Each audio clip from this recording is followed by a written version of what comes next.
दूसरी लहर के समय भास्कर को क्या हुआ है, इतना कैसे लिख रहा है। यहां जिक्र करना जरूरी होगा कि भास्कर के साथ गुजरात के अखबार गुजरात समाचार, संदेश, सौराष्ट्र समाचार, कच्छ समाचार जैसे अखबार भी खुलकर रिपोर्टिंग कर रहे थे। पेगासस जासूसी कांड की खबर पहले दिन कई हिंदी अखबारों से नदारद थी, लेकिन भास्कर के पहले पन्ने पर पूरे विस्तार से मौजूद थी। उसके बाद भी भास्कर ने इस खबर को पहले पन्ने से नहीं हटाया।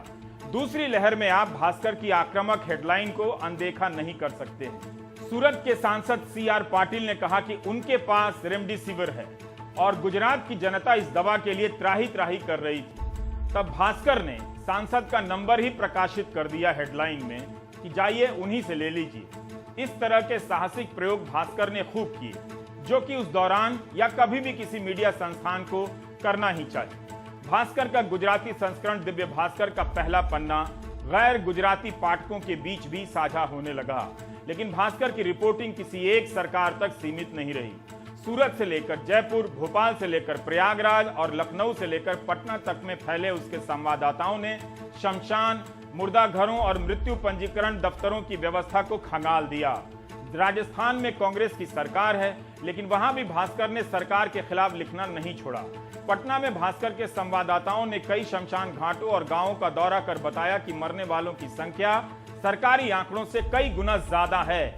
माना जा सकता है कि इस रिपोर्टिंग का भी दबाव रहा होगा कि राज्य सरकार को मरने वालों की संख्या में बड़ा बदलाव करना पड़ा। उस दौर में नए नए तथ्यों को सामने लाना किसी की भी जिम्मेदारी थी, ताकि लोग देख सकें कि उनके जीवन के साथ किस तरह का खिलवाड़ हुआ है।